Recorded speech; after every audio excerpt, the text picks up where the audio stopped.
Hey, what's going on, everybody? This is Sammy Leggett here, representing Team JVS, here to give you guys another movie review. This movie is from The Weeknd, not the literal weekend, but the artist known as The Weeknd. This was directed by Trey Schultz, and the name of this film is called Hurry Up Tomorrow. That is not to say that this is significant of The Weeknd's last album, which is loosely based on. It's actually really an identification of it. This is going to be my non-spoiler review for it. I will be doing a follow-up spoiler-filled review on it. I will let you guys know unfiltered. I actually really enjoyed this film. I think there's some unfair criticisms, but that's not what I'm here to talk to you guys about. I'm here to convey in a non-spoiler capacity why I think you guys should go and give this a shot. And I'm gonna try to break it down as best I can in non-spoiler capacity, and I'm gonna go back and do a spoiler-filled review on it. But let's go ahead and get right into it. So this film, first off, Abel from the the HBO series that he did. A lot of people gave him a lot of grief for that, and they doubted his ability to be able to act. Now, this time around, he does have a really huge and a great cast. And with this cast, you kind of asking yourself, like, what is the purpose behind the narrative with this? And they started off with you not really understanding where the narrative is going, because it actually doesn't even start with Abel. It actually starts with Jenna Ortega. Now, when you talk about the actors in this is a huge cast. These actors are some of the best young actors, and that's Jenna Ortega, Barry Keoghan. Both of them play very pivotal roles in this movie. Barry Keoghan's character Lee is basically Abel's manager slash best friend, just trying to hold him accountable and help him be able to keep the lights on and pay the bills. Jen Ortega's character named Anna Mae, she is in some ways you could say a fan, but at the same time, she also is the heart and soul of the film in a lot of different respects. And in the middle, literally, as this poster is showing, Abel is in the middle as the Weeknd. So he is the actual Weeknd in the film, and he's playing himself. So the things that I really liked about the film is the cinematography. Some of the shots in this and some of the way that they're able to capture not just the musical moments, but the emotive and the imagery are excellent. Like, I was surprised how they were able to handle some of these shots in this film, and it just felt transformative. You had no idea where things were going and where they were shifting, and also how they handle transitions. Sometimes when you go and do really weird transitions and you got like a lot of lights and strobes and stuff like that, it's very off-putting. It doesn't work, right? In this context, it actually did work. One of the best scenes that I've seen this year was with Jenna Ortega and Abel, and it literally was just them having a good time, having just a pure innocent moment coming off of a very bad situation that the Weeknd was going through in the film, in the context. And the way they shot that film, it was almost like the perfect coming of age, romantic, sincere moment. And then they immediately from that point transitioned to something completely different. But just that moment alone sold me. They sold me from the understanding of their connection. They sold me from there's different layers to who the Weeknd is in the context of this film. But the one that sells this film more than anybody is Jenna Ortega. She is phenomenal. This is to me one of her best roles, period. Because I think the thing about it, it's not just as unadulterated. I don't know psychologically where she starts or where she ends.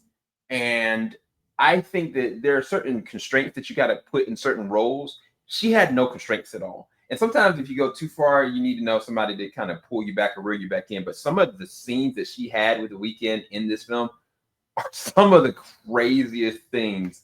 But they're so real, they're so raw, and they're breaking apart the personification of an individual. And I think the way they handle that, albeit unconventional, albeit very artsy and not for everybody, it is done excellently. Now, that's not to say that Barry Keoghan himself, which is an amazing actor, is bad in this film. No, he just plays a very different role. When you see the flashing lights and um the the worst sides of where um the music industry and friendship and what that actually means from a business standpoint, he shows you all the worst sides of that while also maintaining his same charisma that he's capable of. He doesn't have a bad scene. It's just terrible scenarios that happen. And whenever he's on screen, like it's just a different yin and yang whenever Jenna is on versus him. And I think they do a really good job with that. Now, this is the thing. A lot of people are criticizing Abel, and I think they're criticizing from one scene that yes got leaked or shared or something like that. But that is not him in this film. He is doing a lot of heavy lifting. Some of his scenes, just off of his emotions alone, were carrying this film. This is his best performance, for sure. Absolutely his best performance. I think the thing that's going to be really hard for people to get a gauge of understanding is when you start the film, go to the middle of the film, and end the film, you're going to ask yourself, what is the point of this film?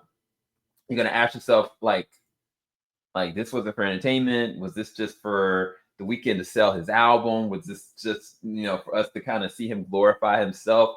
I don't think that was it.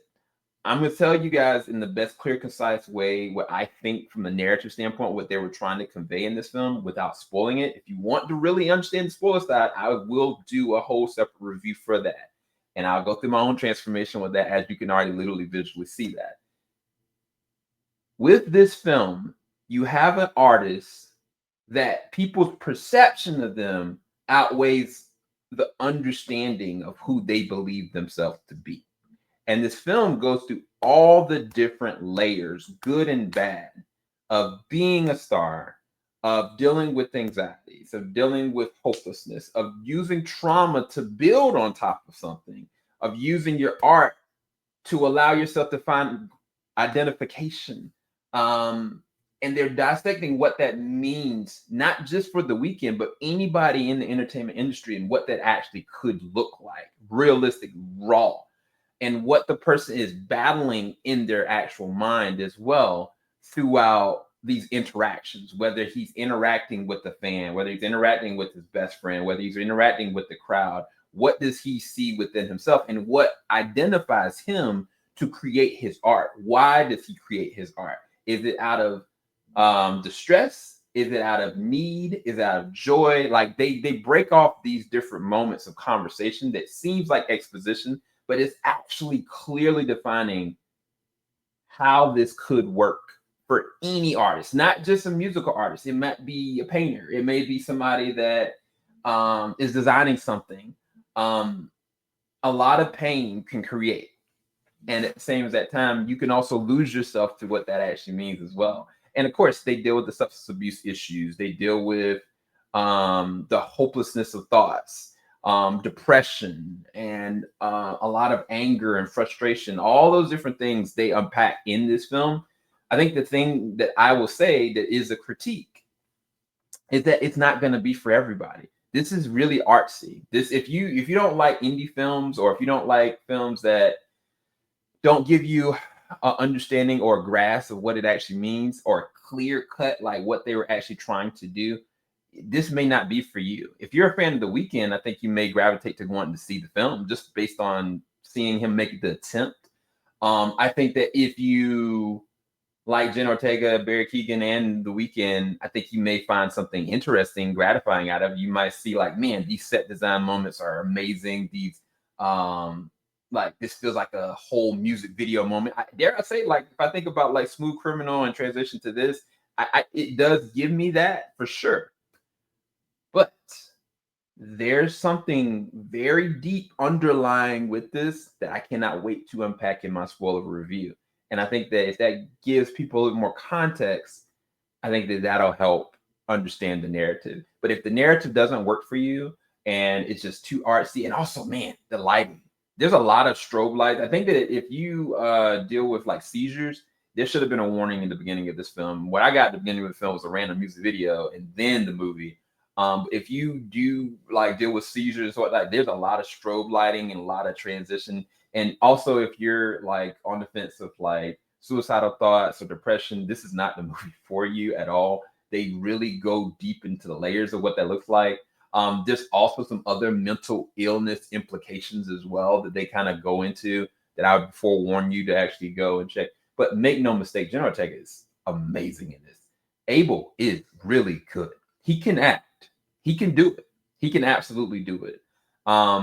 What I would rate this film, I'd rate it a 7 or 7.5 out of 10. I think it was really good. The more I think about it, the more I want to dissect it, the more I want to see it again. I actually enjoyed not the misery of this, but how artistically ambitious and open it was. And I would expect nothing less from Trey Edward Shults because It Comes at Night is one of the better films that he's made. Waves is one of the better films he made, but these are not for gratification. Like Waves is a hard movie. Like once you get to a certain transition in Waves at the end of that film, some people can't even go and watch that again. And I'm one of them. It Comes at Night is the same thing. This is the first one from him that I feel like, man, and I felt the same exact way. And this is nowhere near a comparison to say, but when I watched The Whale, right, I always had an issue with Darren Aronofsky's films.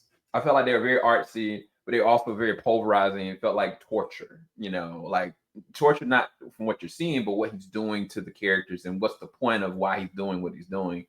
But when I watched The Whale, I felt like there was a real groundedness to it. And with The Whale, because it was grounded in the sense of a play, it worked out. With this, because this is based on life and centered around his music and centered around an actual individual, it felt more palatable for me. So again, 7.5 out of 10. I think it was really good. I can't wait to go and unpack some of the thoughts that I have from a spoiler capacity. So if you did want to actually check that out, it's coming right after this. So I'll talk to you guys soon. I'll probably look a little different after that, but go and check out Hurry Up tomorrow. If you want to know what it's about, again, short form it's surrounding the weekend. It's surrounding what it looks like to actually be an artist in the industry, or even just an artist in general, and what the torture aspects of what that actually means, and how the people around you scope different levels of who and what you're trying to be. But then how do you lose yourself and how do you regain yourself in the same token? I think that on top of the fact of just an excellent cinematography, excellent music, excellent performances, and I didn't even talk about the music. The music and the soundtrack and score are excellent. It's really well done. And if you get the chance to check it out in Dolby, please do. But yeah, it is also very dark. A lot of substance abuse, a lot of violence, and a lot of different things that you just don't anticipate. And it's not going to be for everybody. It's very artsy. So just keeping that in mind, at least you'll know what you're getting into. Thank you guys so much for watching. I'll talk to you guys soon. Keep it locked. JVS, we ain't gonna stop. Can't wait to go through this non-spoiler with you guys. So hold on. I'm coming back.